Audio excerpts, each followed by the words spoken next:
Sa loob ng 86 na taon, DZRH ang naging kaagapay ng mga Pilipino sa balita, sa serbisyo at sa bawat kwento. 86 na taon ng tiwala at sa mga darating pang taon, mas pinalakas at mas pinagtibay para sa Pilipino. DZRH. Una sa Pilipinas, una sa Pilipino. Serbisyong tapat sa'yo, DZRH.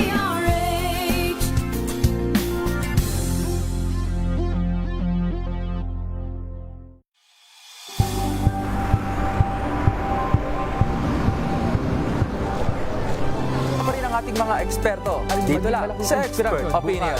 Ito ang The Better News. TNDS. Trending and isang kwento, iba't ibang anggulo. Dito sa Point of View. Bawat pananagutan ating tatalakayin dito sa Hoy, Bawal Yan. Pilipino, dito lang sa DZRH. Match of entertainment and lifestyle. Ito ang NBC TV Network News. Una sa Pilipinas, una sa Pilipino.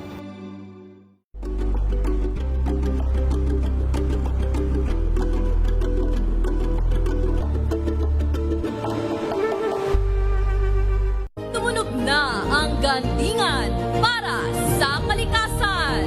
Ang itinanghal bilang Best AM Radio Program Host ay si Cesar Chavez para sa special on Saturday ng DZRH.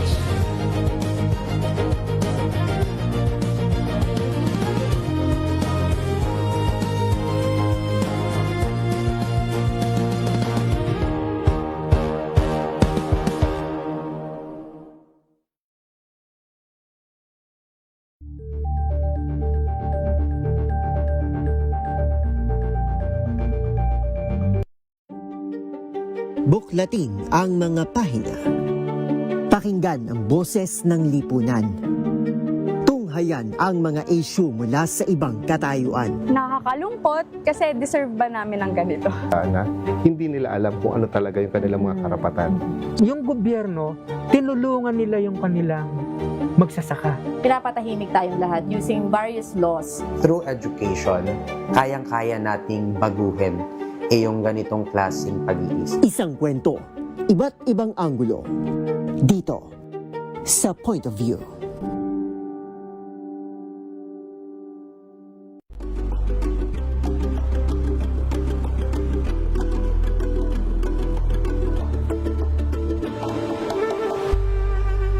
Tambalang Anthony Taberna at Jerry Baha ang gigising sa inyong umaga dahil lalatay ang humahagupit na diskusyon at komentaryo Lunes hanggang Biyernes sa 2x2. Samahan niyo po ako hanggang 7:30 ng gabi. DZRH Usapang Liga. Magandang gabi Pilipinas, Metro and Mega Manila, Nas Extension sa DZRH at RHT. Naray si Bayan. At Kisses Hubson. Para sa DZRH, una sa Pilipinas. Una sa Pilipino. Ito ay bunsod ng naitalang 17 individual na ang kanilang naaresto. Ang Metro Manila Development Authority o MMDA, ang No Contact Apprehension Policy o NCAP sa Metro Manila. Sa ang ilang mga dokumento ay peke. Hindi rin legal ang employment na ipinangako sa kanila. Sa mata ng batas, mananagot ang sangkot at may sala. Dahil sa bawat paglabag, may karampatang parusa.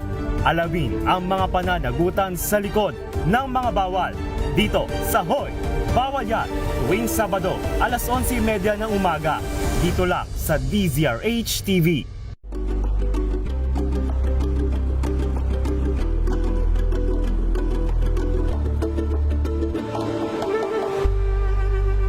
Tumunog na ang gandingan para sa kalikasan. Ang nagkamit ng parangal bilang Best News Anchor ay walang iba kundi si Angelo Palmones ng Magandang Umaga Pilipinas, DZRH Radio 666 kHz.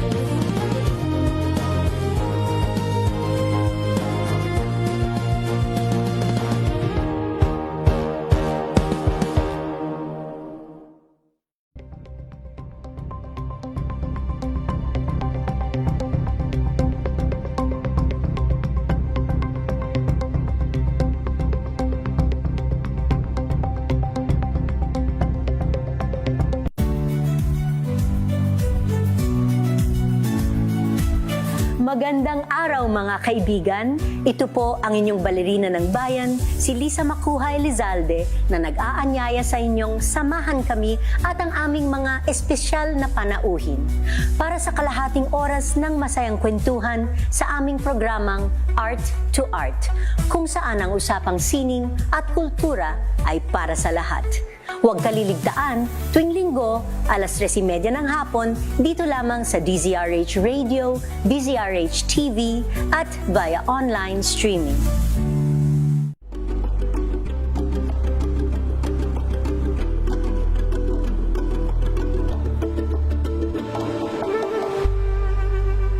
We've got you covered. From the hottest hits, exclusive interviews, kilig to the bones fan meet experience, and hataw performances of your favorite stars. Saturdays, 12 noon, dito lang sa DZRH TV.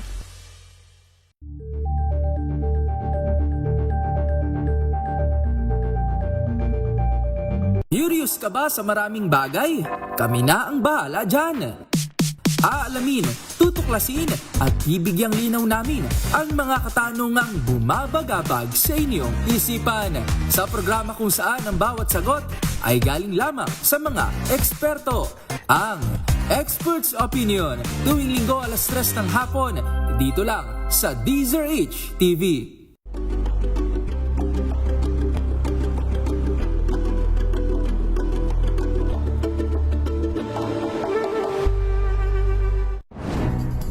Good vibes ang hanap mo? Dito ka na sa sigurado!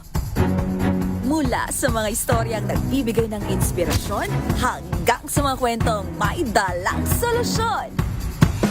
Mga balitang pampagaan ang pakiramdam at papaganda ng araw. Hindi lang ba sa good news, kundi the better news. Mula Lunes hanggang Biyernes, 1:00 ng tanghali sa DZRH TV.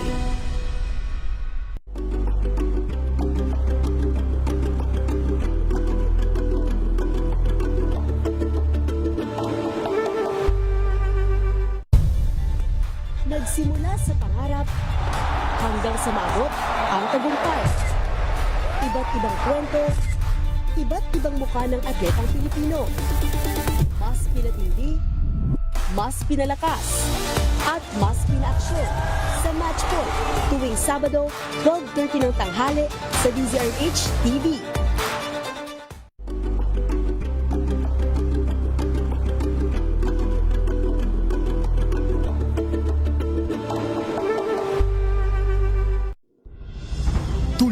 Pilipinas ang oras, alas 3:06 ng umaga.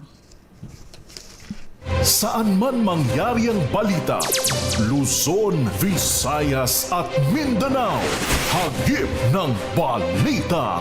Pronti, kinalap ng buong puwersa ng MBC Media Group mula Aksyon Radyo, radyo natin nationwide at DZRH, provincial at regional correspondents.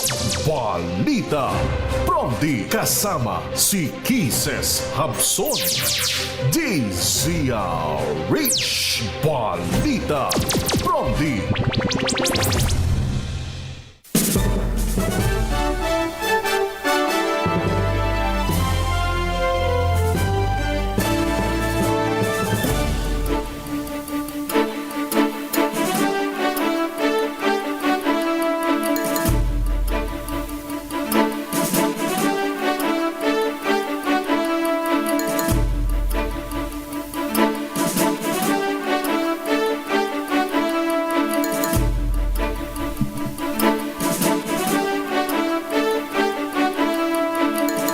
Magandang umaga Luzon, Visayas, Mindanao, Pilipinas. Ito po ang balitang Promdi ngayong araw ng Biyernes, July 3, 2026. Sa ating headlines, Balitang Promdi.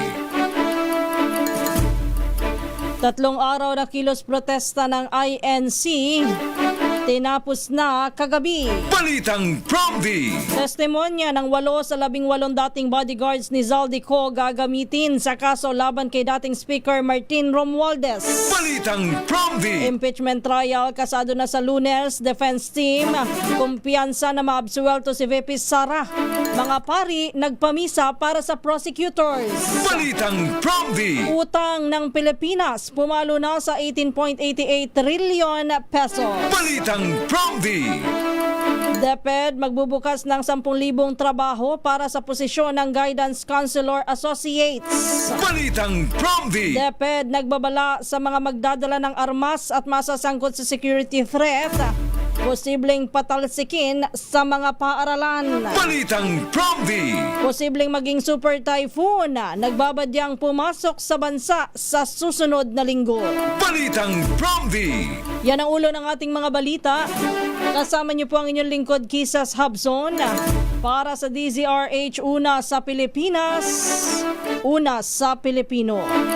At ngayon sa detalye ng ating mga balita.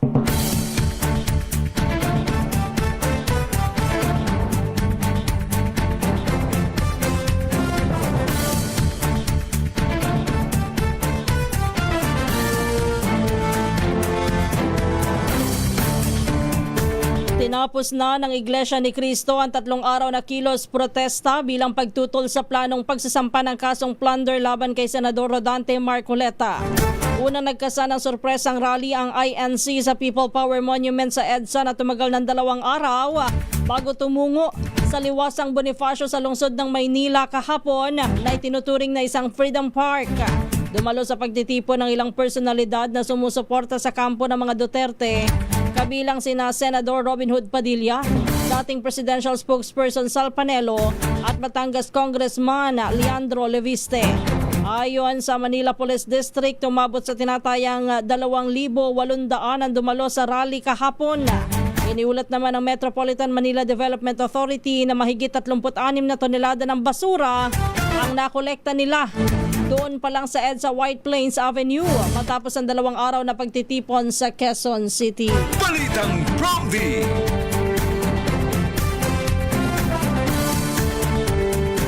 Halos 1,000 taga Batangas ang nagtungo sa liwasang Bonifacio bilang pagsuporta sa rally ng Iglesia ni Cristo kahapon. Nagkilos protesta ang mga constituente. Batangas 1st District Representative Leandro Leviste bitbit ang mga placard na may panawagang sugpuin ang korupsyon at ikulong ang mga kurapa. Ayon sa grupo, parang mga sindikato ang gobyerno na nakikinabang sa kaba ng bayan habang naghihirap ang sambayanang Pilipino. Kung sino pa nila ang naglalantad ng katiwalian ay sila pang kinakasuhan at binubusalan. Balitang Promdi. Samantala, dumako muna tayo balita mula sa Pangasinan. Balita tayo sa probinsya, top 3 most wanted person. Arestado daw po sa bayan ng Rosales. Ibalita mo yung RH38, Freddy Fajardo. Nasa kustodiya ngayon ng Rosales Police Station ang top 3 most wanted person municipal level matapos siyang maaresto. Batay sa ulat ni OIC Chief of Police Major Arnold Soriano, ang matagumpay na pagkadakip sa suspect na isang 26 anyos na binata na municipality's top 3 most wanted person na residente sa nasabing bayan ay isinagawa alas 8 ng gabi sa bisa ng warrant of arrest na pinalabas ng korte sa kaso ng statutory rape and rape by sexual assault with no bail bond recommended. Binigyang diin ni Major Soriano na ang Pangasinan Police Provincial Office under the leadership of Police Colonel Dennis De Leon, OIC Provincial Director ay nananatiling matatag ang kampanya laban sa mga wanted persons para tiyakin na ang mga pugante ay mapapanagot sa kanilang mga kasalanan at nang mabigyan ng hustisya ang kanilang mga naging biktima. Mula sa Action Radio Pangasinan, ito si Freddy Fajardo, Aristarte Taguulat para sa DZRH, una sa Pilipinas, una sa Pilipino. Balitang Promdi. Pinabulaanan ng National Bureau of Investigation ang kumakalat sa social media post na nagsasabing naglabas ng pahayag laban sa INC o Iglesia ni Cristo si NBI Director Melvin Matibag. Ayon sa NBI, peke ang mga naturang post at maling iniuugnay ang kanilang direktor sa umano'y mga pahayag laban sa INC sa mga miyembro nito. Binigyan din ng ahensya na nananatiling ginaghalanga ni Director Matibag ang Iglesia ni Cristo at patuloy niyang isinusulong ang profesionalismo, integridad at pagkakaisa sa iba't ibang pananampalataya. Ayon pa sa NBI, bahagi umano ng isang disinformation campaign ang pagpapakalat ng mga peking post na naglalayong maghasik ng pagkakahati-hati ng publiko at pahinain ang katatagan ng pamahalaan. Dahil dito'y sinabi po ng NBI na magsasagawa sila ng kaukulang legal na hakbang laban sa mga nasa likod ng paggawa ng peking impormasyon. Nananawagan din ang ahensya sa publiko na ugaliin na magberipika ng mga impormasyon at umasa lamang sa mga opisyal na pahayag at lehitimong government channels bago magbahagi ng anumang balita online. Balitang Prompty. Handa naman ang Criminal Investigation and Detection Group o CIDG na magpatupad at ipatupad ang anumang warrant of arrest na maaaring ilabas ng Sandigan Bayan laban kay Senador Rodante Marcoleta. Ayon kay CIDG National Capital Region Police Chief Colonel John Giagi, wala pa sa ngayon silang natatanggap na warrant of arrest laban sa isang mataas na opisyal. Gayunman ay tiniyak na agad nilang ipatutupad sakaling may ilabas na kautusan ang korte. Una nang inihayag ni Ombudsman Jesus Crispin Remulla na nakatakda na nilang isampa ang kasong plunder laban kay Marcoleta sa Sandigan Bayan ngayong linggo. Balitang Prompty. Balita muna tayo dyan sa Central Luzon. Standby Dani. Resulta daw po ng rapid land tenure appraisal nilahad ng DENR sa mga dumalo sa Dinalupihan, Bataan. Ibalita mo yan na Rage 37, Dani Kumilang. Nilahad ng Department of Environment and Natural Resources, DENR, ang resulta ng rapid land tenure appraisal RLTA sa isinagawang presentasyon sa bulwagan ng bayan ng Dinalupihan, Bataan. Ayon dito kay 3rd District Congresswoman Gila Garcia, bahagi ito ng programang Improved Land Administration and Management ng DENR na naglalayong mapahusay ang pamamahala sa mga lupain at matiyak ang mas maayos at makatarungang sistema ng pangangasiwa sa lupa. Dinaluhan ang aktibidad ng mga opisyal ng DENR, pamahalang lokal na Dinalupihan, mga punong barangay kasamang administrator ni Kong Gila Garcia, ni si Rolly Rojas at iba pang katuang na ahensya bilang pagpapakita ng kanilang suporta sa mga programang nagsusulong ng katiyakan sa karapatan sa lupa at pag-unlad ng mga komunidad. Dani Kumilang, RH37, DCRH, una sa Pilipinas, una sa Pilipino. Balitang Prompty. Gagamitin naman ng Office of the Ombudsman sa kaso ni dating House Speaker Martin Romualdez ang mga testimonya ng 8 sa 18 nagpakilalang bagmen ni dating Congressman Zaldico. Ayon kay Assistant Ombudsman Miko Clavano, nagpasya ang mga investigador na gamiting testigo laban kay Romualdez ang 8 dating bodyguard ni Ko matapos silang sumalang sa interview. Paliwanag nito, naniniwala ang mga investigador na totoo ang sinasabi ng 8 bagmen matapos na mapag-aralan ng kanilang mga testimonya pati na rin ang kanilang body language. Dagdag ni Clavano, naging consistent din ang paglalahad ng mga detalye ng 8 maleta boy sa kanilang pagde-deliver ng pera sa dating speaker. Sabi ni Clavano, hinihintay na lamang nila ang paglagda ng mga ito ng affidavits upang maisampa na ang kaso. Balitang Prompty. Iginiit naman ang kampo ni dating House Speaker Martin Romualdez, walang ebidensyang nag-uugnay sa kanya sa umano'y irregularidad ng flood control projects. Kasunod dito na naging desisyon ng Office of the Ombudsman na isailalim sa Witness Protection Program si dating Public Works Secretary Manuel Bunoan at gawin siyang state witness sa isinasagawang investigasyon. Ayon kay Attorney Aid Fajardo, legal counsel ni Romualdez, tila kinikilala ang hakbang na ito na walang direktang ebidensya na nag-uugnay sa kanilang kliyente sa mga sinasabing maanomalyang proyekto. Muling binigyan diin ang kampo ni Romualdez sa mga nakalipas na hearing ng Senado at Kamara, wala ni isa mang opisyal ng DPWH, dati man o kasalukuyan, na nagturo sa dating speaker bilang kasabwat o may kinalaman sa pagpaplano o pagpapatupad ng pondo para sa mga proyekto. Iginit pa ng depensa na dapat umanong nakabatay sa ebidensya ang pananagutan at hindi sa mga alegasyon o haka-haka. Samantala, wala pang inilalabas na pahayag ang Office of the Ombudsman bilang tugon sa sinasabi ng kampo ni Romualdez. Balitang Prompty.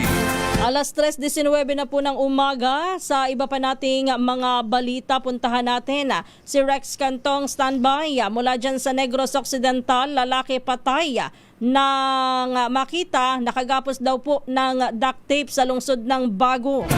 Ang detalye, balita mo yan, Rex Cantong ng RH46. Nakita na lamang na isa ng patay ang dating bilanggo sa Puruklangka, Barangay Pacol, lungsod ng Bago, Negros Occidental. Ang biktima kinilala na si Rimart Rojas, 26 anyos, Barker, sa Bacolod City Public Plaza, residente ng Purok Adams, Barangay 16, lungsod ng Bacolod. Ayon kay Police Lieutenant Colonel James Latayon, hepe ng Bago City PNP, mismo ang kapatid ng biktima at asawa nito nagkilala sa biktima na dating bilanggo sa lungsod ng Bacolod.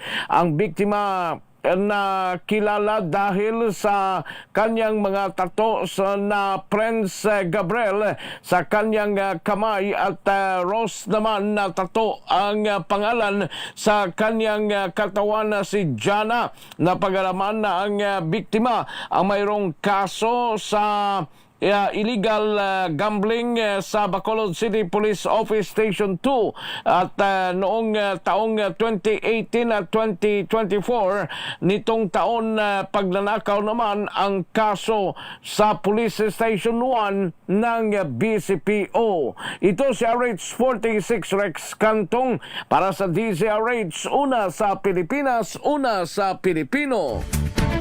Balitang Prompty.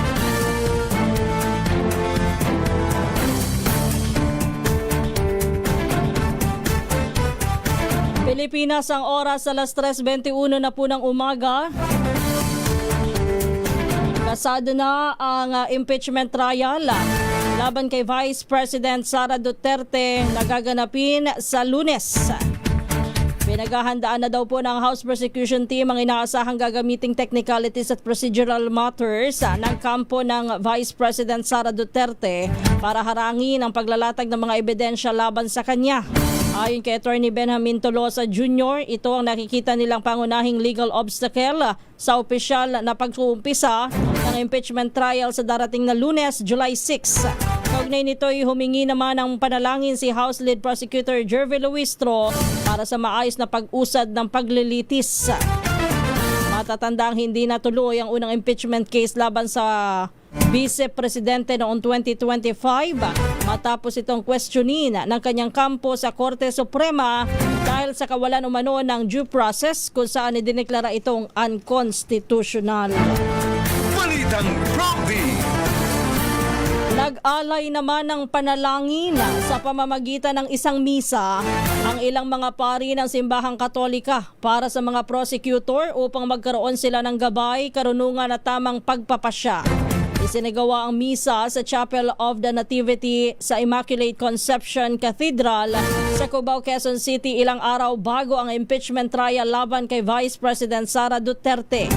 Pinangunahan ito ng grupong Clergy for Good Governance at dinaluhan ng ilang miyembro ng House Prosecution Panel kabilang si Batangas Representative Jervy Luistro, mamamayang Liberal Party List Representative Laila de Lima, San Juan Representative Isabela Zamora, Habang present din sa misa, sina Dinagat Island Representative Arlene Bagaw, Manila Representative Joel Chua, Iloilo Representative Lawrence Defensor at ang mga private prosecutor na sina Attorney Lorna Kapunan at Marfort Fua. Nakiisa rin sa panalangin sina Father Robert Reyes at Father Bong Sarabia na kabilang sa mga naghain ng reklamong impeachment laban kay VP Sara. Sa kanyang homily, sinabi ni Monsignor Mel David na mabigat ang tungkulin na nakaatang sa prosecution team dahil hinahanap ng sambayan ng Pilipino ang katotohanan at katarungan sa nalalapit na paglilitis. Umaasa siya na ang mga ebidensyang ihaharap sa impeachment court ay makatutulong upang makagawa ng patas at makatarungang pagpapasya. Balitang Prompty.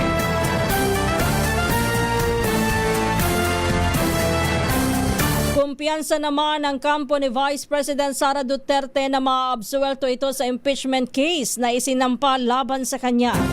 Ginawa ni Defense Spokesperson Michael Poa ang pahayag ilang araw bago ang pagsisimula ng impeachment trial sa Lunes, July 6. Ayon kay Poa, naniniwala silang matibay ang kanilang depensa laban sa mga paratang na kinabibilangan ng umano'y maling paggamit ng pondo, hindi maipaliwanag na yaman at grave threats. Umaasa naman ang kampo ni VP Sara na tutuparin ng mga senador ang kanilang tungkulin na maging patas at walang kinikilingan sa paghatol sa vice-presidente. Batay sa inaprobahang schedule, 72 araw na tatagal ang impeachment trial laban kay Vice President Sara Duterte. Balitang Prompty.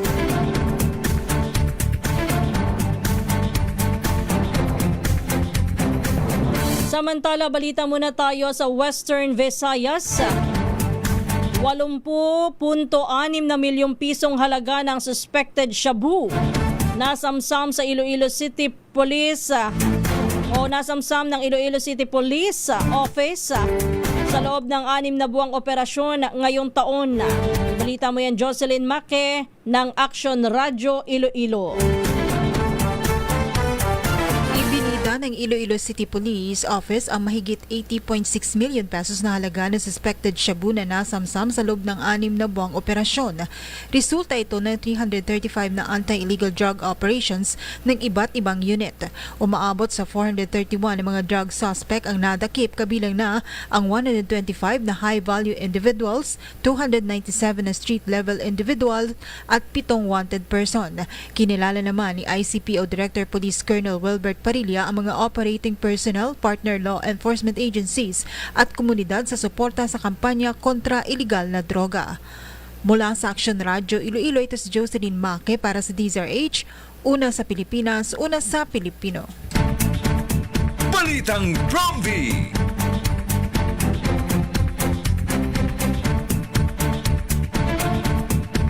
Pumalo naman sa 18.55 trillion pesos ang utang ng Pilipinas nitong May 2026. Sa huling record ng Bureau of Treasury, sa end May level ay nagkaroon ng 0.41% na pagtaas ang utang ng Pilipinas mula 18.47 trillion pesos noong April 2026. Maliwanag ng Bureau of Treasury, ang pagsipa ng utang ay bunsod ng pagkuha ng gobyerno ng mga karagdagang lokal na pondo o domestic securities para matustusan ang mga programa ng pamahalaan sa gitna ng umiiral na tensyon sa gitnang silangan. Bahagya naman na napigilan ng mas malaking pagtaas ng utang dahil sa paglakas ng halaga ng piso kontra US dollar at iba pang mga dayuhang pananalapi. Sa kabuuan bilang ay umakyat na po sa 12.5 trillion pesos ang utang na nanggagaling sa loob ng bansa, habang bumaba naman sa 6.05 trillion pesos ang natitirang utang sa labas ng bansa o foreign loans. Balitang Prompty. Nakaramdam ng mga nasa middle class ng lipunan ang epekto ng mataas na presyo ng bilihin at mataas na interest rates. Batay ito sa pag-aaral ng Philippine Institute of Development Studies o PIDS sa gitna ng mga suliraning pang-ekonomiya. Paliwanag ni PIDS Senior Research Fellow John Paulo Rivera, ang middle class ang tinatawag na quiet absorber ng mga economic shocks dahil hindi sila karaniwang kabilang sa mga tumatanggap ng ayuda o tulong mula sa pamahalaan. Ayon pa sa mga ekonomista, apektado rin ang mga minimum wage earner dahil sa malaking bahagi ng kanilang kinikita ay napupunta sa mga pangunahing pangangailangan. Habang nasa panganib din ang mga pamilyang umaasa naman sa remittances mula sa mga overseas Filipino workers sa tuwing bumababa ang halaga ng piso sa foreign exchange. Sabi ni Rivera, kailangan na matugunan ng mga pangunahing ito o pangunahing suliranin na ito sa pamamagitan ng pagpapalakas ng sektor ng enerhiya, agrikultura, infrastruktura at pamumuhunan. Babala nito kung hindi agad na matutugunan ang mga hamong ito ay maaaring magpatuloy pa ang pagbagal na at paglago ng ekonomiya sa darating na taon. Balitang Promdi.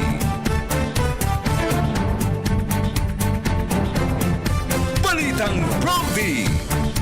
Standby, Jimmy Angay-Angay. Naglunsad naman ang Securities and Exchange Commission o SEC at ang Fuse Financing Incorporated o yung lending arm ng GCash ng isang nationwide financial literacy campaign upang isulong ang ligtas at responsableng digital borrowing. Layunin ng kampanya na hikayatin ng mga Pilipino na manghiram ng responsable, umiwas sa mga unlicensed o illegal lenders at maprotektahan ang kanilang sarili laban sa mapagsamantalang pagpapautang. Bahagi ng programa ang mga educational videos na inaprobahan ng SEC upang ipaliwanag ang tamang pangungutang, pagtukoy sa mga illegal na nagpapautang at ang kahalagahan ng paggamit ng mga ligtas at rehistradong lending companies. Ayon sa SEC, mahalagang maunawaan ng bawat borrower ang tunay na halaga ng kanilang uutangin at ang kakayahan nilang magbayad at ang kanilang mga karapatan upang maiwasan ang pagkabaon sa utang at iba pang uri ng panloloko. Sinabi naman ni SEC Commissioner Rogelio Quevedo, tamang kaalaman sa pananalapi ang unang depensa laban sa mapanlinlang na mga transaksyon. Ayon sa Fuse, Financing President at Chief Executive Officer Tony Isidro, patuloy daw po silang makikipagtulungan sa SEC upang labanan ang mga illegal lending operators at maisulong ang paggamit ng mga regulated na credit services. Hinikayat din ng SEC ang publiko na manghiram lamang sa mga SEC-registered lenders at agad iulat ang anumang kahina-hinalang lending activities upang makatulong sa pagpapanatiling ligtas sa digital borrowing sa bansa. Sa ating mga kababayan manatili sa ating babala ang banta ng mga online lending app. Nakakaingatan nyo yung mga ganyan.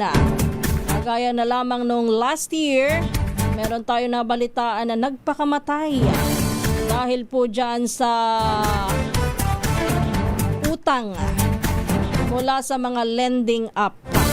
At itong mga loan shark na ito, kung makapag bantaho, ganun-ganun na lamang para sa kakarampot na utang ng ating ilang mga kababayan. Maging mga responsable po tayong individual, lalo na nilabas na po ng BSP at ng World Bank yung sinasabi ho na at saka ng Fitch yung sinasabing mas magiging mapanganib ang pagpapautang daw ho ng mga bangko ngayon at lalaki ang mga credit loans o yung mga paggamit po ng credit card ng ating mga kababayan dahil po doon sa mga nangyayaring tensyon na nakaapekto sa ating ekonomiya. At dahil po dyan ay mas nagiging maingat po yung mga bangko. Dapat kung nagiging maingat ang mga bangko, ingatan ho natin ang ating kredibilidad sa mga bangko, yung ating credit rating ng bawat isa. Gayon din po ay ingatan din natin ang sarili, laban sa mga mapang-isa at mapandinlang na mga credit o loan sharks o online lending app. Balitang Promdi. Alas 3:33 ng umaga. Puntahan na natin si Jimmy Angay-Angay. Yun daw pong isa pa sa mga nasawi sa Tacloban shooting na si Joyan Separa. Inilibing na. Ibalita mo yan, RH32 Jimmy Angay-Angay. Naging emosyonal ang huling pamamaalam ng pamilya ni Joyan Separa sa kanyang libing na sinagawa sa Holy Cross Memorial Gardens sa Tacloban kahapon. Bago ihatid ang kanyang kabaong sa huling hantungan, nangako ang kanyang mahal sa buhay na hindi nila siya malilimutan. Sa kanyang mensahe, humingi ng tawad ang ama ni Joyan dahil hindi umano niya ito magawang mailigtas at maprotektahan ng maganap pamamara sa loob ng paaralan. Lalo pang naging madamdamin ang seremonya ng hindi mapigilan ng nakakatandang kapatid ni Joyan ang pag-iyak habang sinasara ang kanyang kabaong si Joyan ang huling inilibing sa 3 mag-aaral ng San Jose National High School na nasawi sa naganap na pamaril sa loob ng paaralan noong Hunyo 22. Mula dito sa DYVL Action Radio Tacloban, ito si RH32 Jimmy Angay-Angay para sa DZRH. Una sa Pilipinas, una sa Pilipino. Balitang Promdi.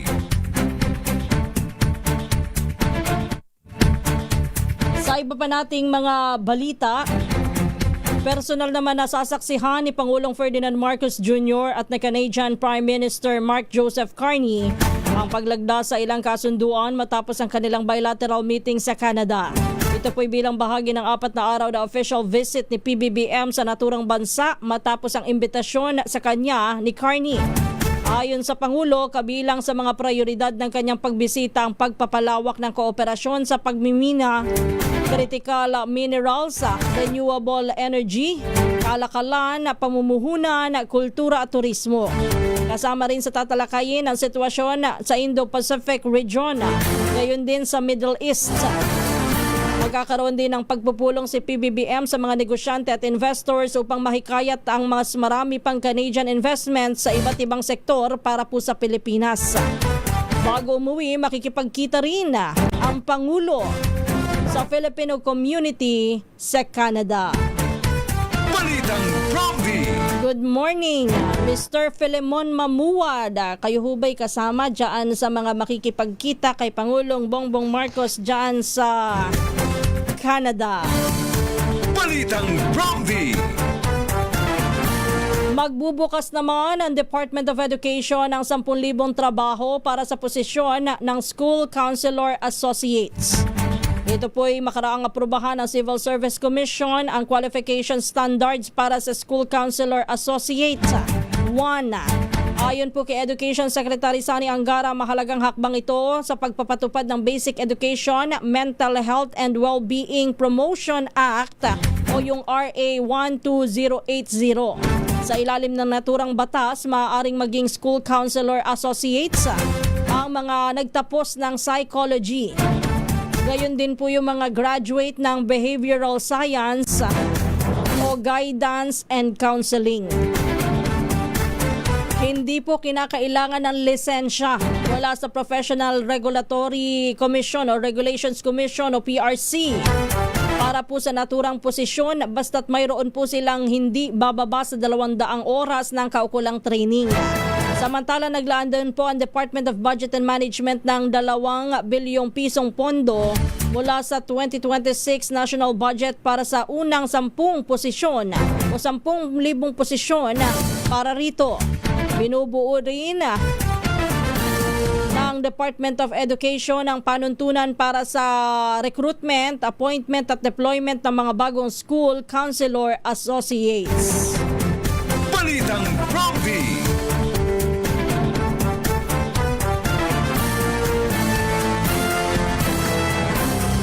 Mahigit 2 milyong bata sa buong mundo ang gumagamit ng Artificial Intelligence o AI bilang pagkukuna ng payo sa kanilang mga personal na suliranin.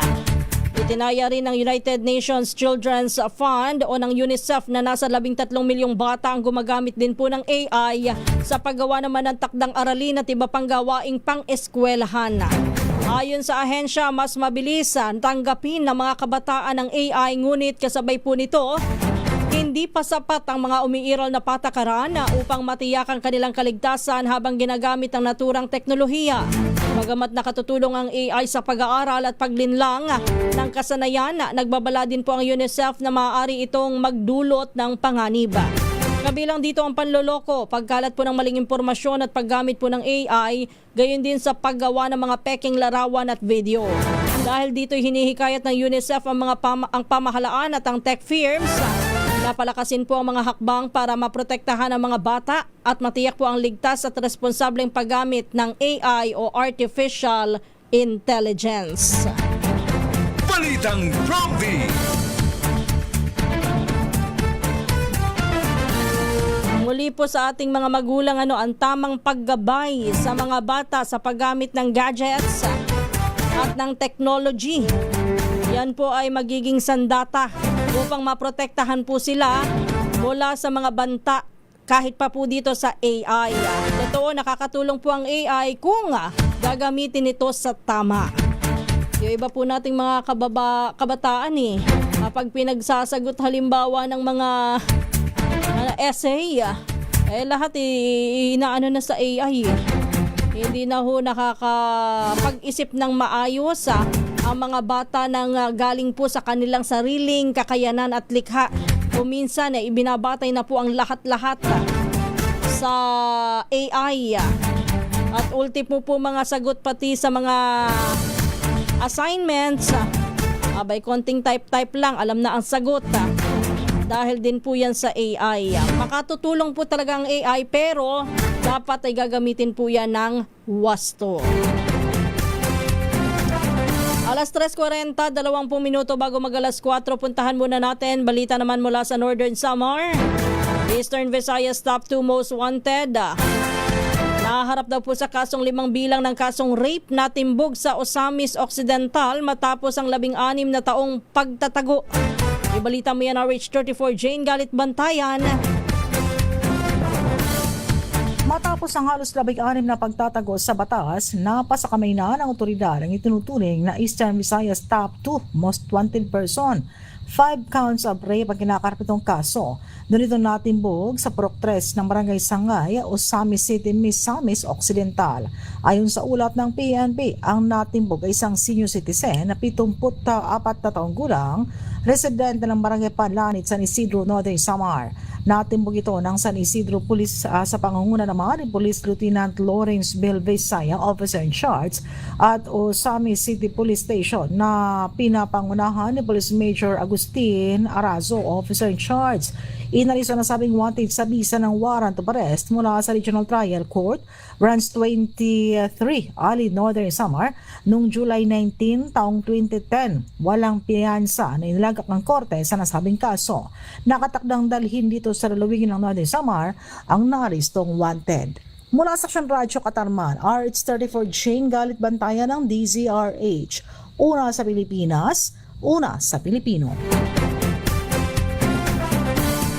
Pinaigting naman ng Philippine National Police o PNP ang cyber patrolling at pagbabantay sa mga online platform upang maprotektahan ang mga menor de edad laban sa mga grupong nag-uudyok ng karahasan. Inatasan ng PNP Chief General Jose Melencio Nartates Jr. ang anti-cybercrime group at iba pang unit ng pulisya na paigtingin ang monitoring ng cyberspace. Nasunod dito na lumabas sa investigasyon na ang 2 menor de edad na sangkot sa pamamaril sa Tacloban ay umano'y na-recruit ng isang adult online groomer. Ayon sa PNP, niuugnay ang naturang individual sa itinatawag po na 764 network, isang transnational online group na iniimbestigahan ngayon dahil sa umano'y panghihikayat ng mga kabataan sa mararahas na gawain. Sabi ni Nartates, hindi lamang sa mga lansangan at komunidad nakatuon ang pagbibigay ng seguridad ng PNP, kundi maging sa cyberspace upang maagapan ang mga banta laban sa mga kabataan. Balitang Prompty.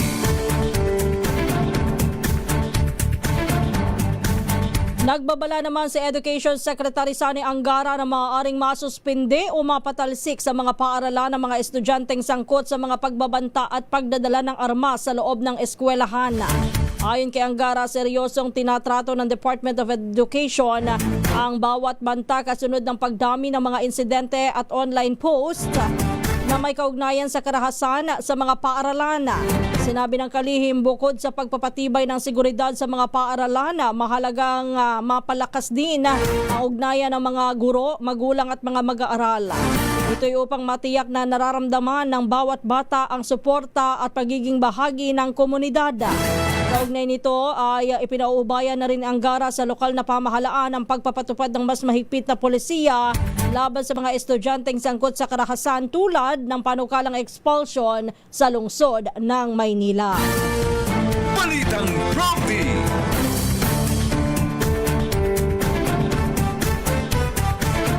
Balita mula sa Davao, 3 street level drug personality arestado naman. Higit 200,000 pisong halaga ng shabu ang nakumpiska. Balita mo yan, Jun Suter ng Action Radio Davao.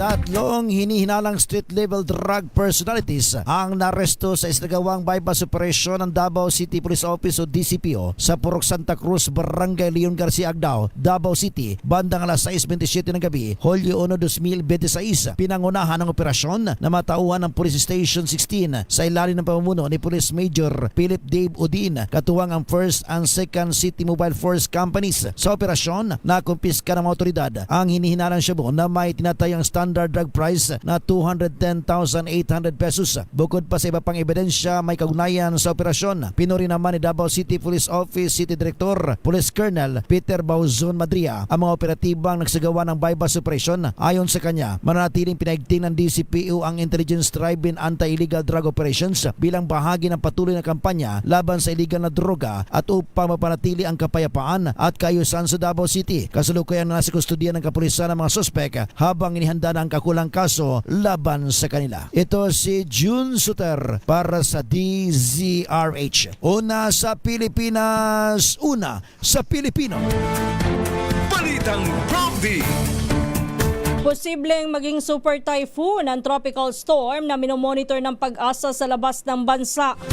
Ayon po sa Pag-asa, inaasahang lalakas pang bagyo sa oras na pumasok ng Philippine Area of Responsibility sa kalagitnaan ng susunod na linggo. Batay po sa pagtaya ng Japan Meteorological Service, ang tropical storm na may international name na Bavi ay posible po na pumasok sa PAR. Ito po ay tatawid sa Northern Mariana Island bilang malakas na bagyo sa Lunes bago po ito pumasok ng PAR sa Miyerkules. Ang naturang bagyo ay tatawagin sa local name na Inday. Bagamat maliit ang tsansa na maglandfall ang potential super typhoon, palalakasin nito ang habagat at magpapaulan po ito sa kanlurang bahagi ng bansa. Balitang Prompty. Pilipinas ang oras, alas 3:46 na po ng umaga. Diyan na po nagtatapos ang ating balitaan dito po sa Balitang Prompty. Tayo ho ay dadako na sa pangalawang bahagi ho ng ating programa. Balitang Prompty.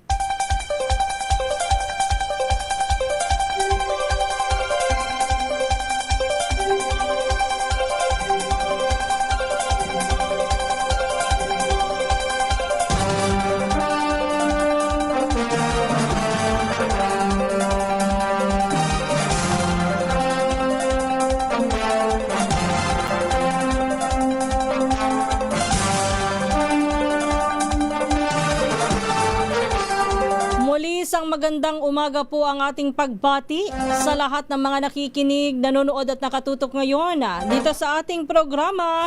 Ito po ang Balitang Prompty. Kumusta na po tayong lahat? Yung ating mga kababayan na gising na para sa huling araw ng pagpasok sa trabaho at yung iba naman na isa paaralan. Tapos na ho kahapon na kagabi yung 3 araw na kilos protesta ng INC bilang pagsuporta po kay Senador Marcoleta at pagkondinado sa posibleng pagpapaaresto sa kanya. Gayon din po inilahukan din ho ng ilang mga supporters po ni Congressman Leviste ang naturang rally kahapon ng INC. Yung ilang po mga taga Batangas lumuwas ng Metro Manila upang makiisa po sa panawagan kontra korupsyon. Sa iba pa po nating mga balita, naging maayos naman po, mapayapa yung nangyaring kilos protesta at natural lamang naman ho yung mga basura na may mahahakot. Although ang mga ang mga INC naman ho ay disiplinado pagdating sa ganyan na. Kumbaga basura mo, linis mo. Yun po ang turo po sa kanila. Pero sa kabila po ng mga rally ho na ginawa kahapon at ng mga nakalipas na mga araw, ayun hindi pa rin po nagpatinag ang ombudsman at posible daw po pa rin na hindi pala posible. Talagang tutuluyan na isampa ang kaso laban kay Senador Marcoleta. At ang CIDG naman daw po ay nakahanda anumang oras sakali po na maisampa na ang kaso at magkaroon po ng arrest warrant. So antabayanan ho natin ang mga susunod na kabanata tungkol po dyan. Sa iba pa po nating mga balita, busy din ho ang defense at ang prosecution panel dito sa nalalapit na impeachment trial ni VP Sara Duterte na gaganapin sisimulan ho sa July 6. Yan po ay tatagal ng 3 buwan. Kayo ho'y magantabay din dito po sa DZRH. Tayo po'y magko-cover dyan sa impeachment trial po ng Vice Presidente. Ang tanong dyan ay talaga bang si Senator Win Gatchalian na ba ang magiging presiding officer ng impeachment court? O sila ay kukuha ng iba na mauupo dyan? Maaaring si Senador Chis Escudero, maaari din na si Senador Kiko Pangilinan. Pero alam nyo ho ba na kasi nire-review namin yung ilang mga impeachment cases dito po sa Pilipinas. Noong palang trial kasi medyo bata pa ho ako noon yung trial pala ni dating Pangulong Erap Estrada, Chief Justice ba? O basta, isa sa mga hukom ang tumayong presiding officer at hindi isang senator judge, Pwede pala yun, Ngayon ko lang ho na laman. Pero titingnan natin, sa mga susunod na araw kung manghihingi ba ng guide o ng guidance Senator Sherwin Gatchalian sa mga mas marurunong sa batas.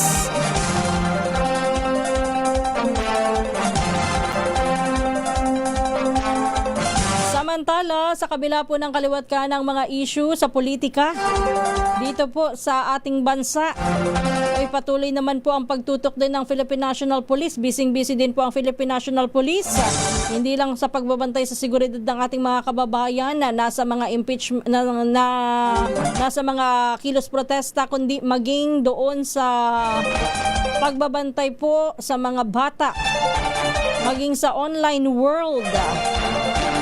Pinaigting pa daw po ng PNP kasama po ang DICT yung cyber patrolling na tinatawag upang matiyak po na wala nang susunod na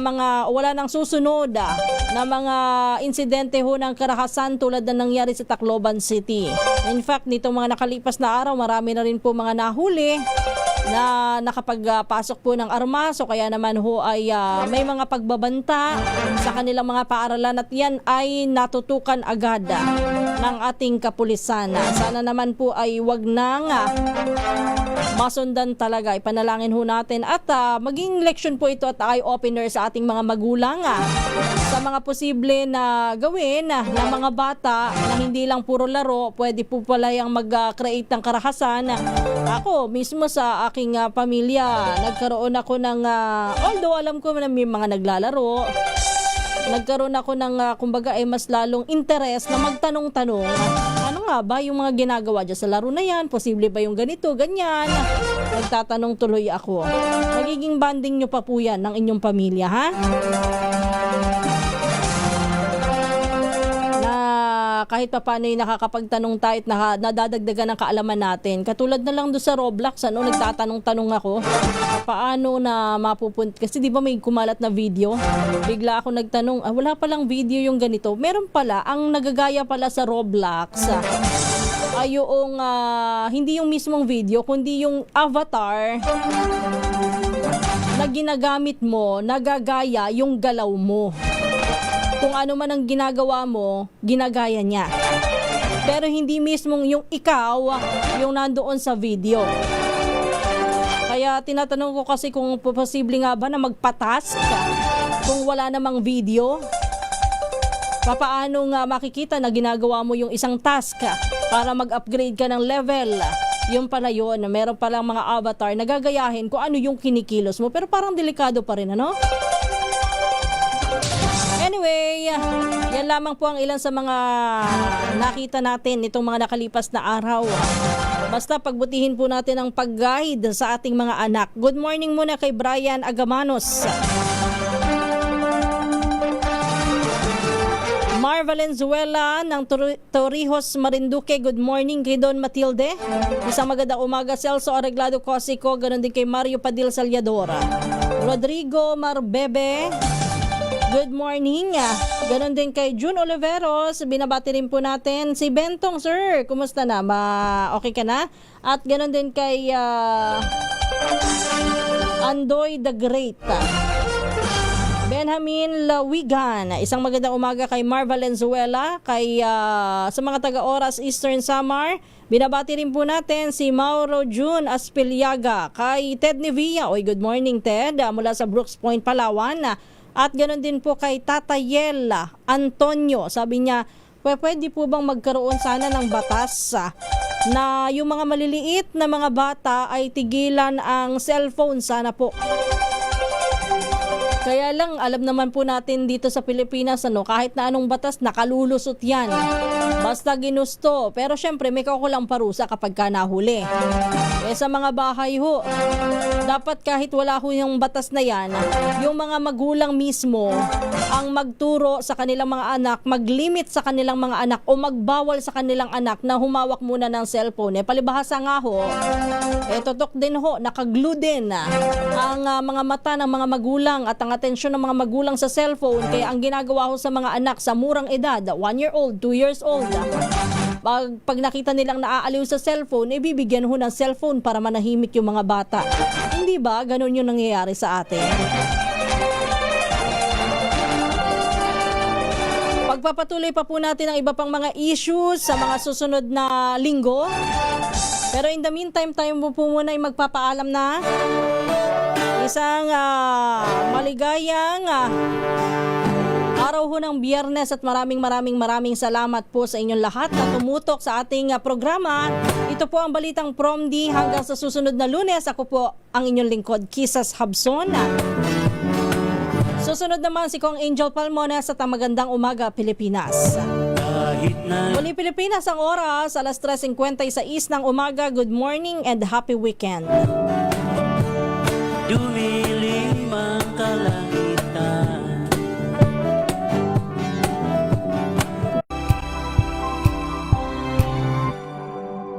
Sa loob ng 86